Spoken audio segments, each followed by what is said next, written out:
Alright, we're changing things up a little bit here. What happens if we only have 2 points to work with? We don't have a point and a slope.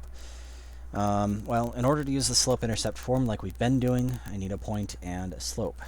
So I need to think, is there any way for me to find a slope given 2 points? Well, sure there is. The slope formula. M equals y2 minus y1 over x2 minus x1.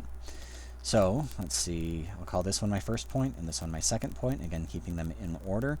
3 minus 2 over 1 minus 4, which is 1 over negative 3. So I have a slope of negative 1/3 again. Alright, so I know the equation of my line is going to be y equals mx plus b. And if I want to figure out what my y-intercept is, I'm going to have to pick one of these points. It actually doesn't really matter which point I pick. I'm going to go ahead and pick the first one. Plug it in along with my slope. Y equals 2 equals negative 1/3 times 4 plus b. There we go. Multiplying these together, we get 2 equals negative 4/3 plus b. Preparing to add a number of thirds to both sides, I'm going to call this 6/3 equals negative 4/3 plus b. When I add 4/3 to both sides, I get 10/3 equals b. So the equation of my line is y equals negative 1/3 x plus 10/3. If I go to graph this, starting from the y-intercept of 10/3, that's kind of a weird place to start.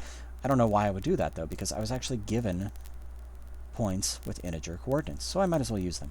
1, 2, 3, 4. 1, 2, 3, 4. So let's start from the point 1, 3. And my slope is negative 1/3, so down 1 and to the right 3 gets me over here. My line would look something like this. This is especially necessary when you're trying to graph things on the website, because the website does not generally let you choose, you can't choose arbitrary points to graph from.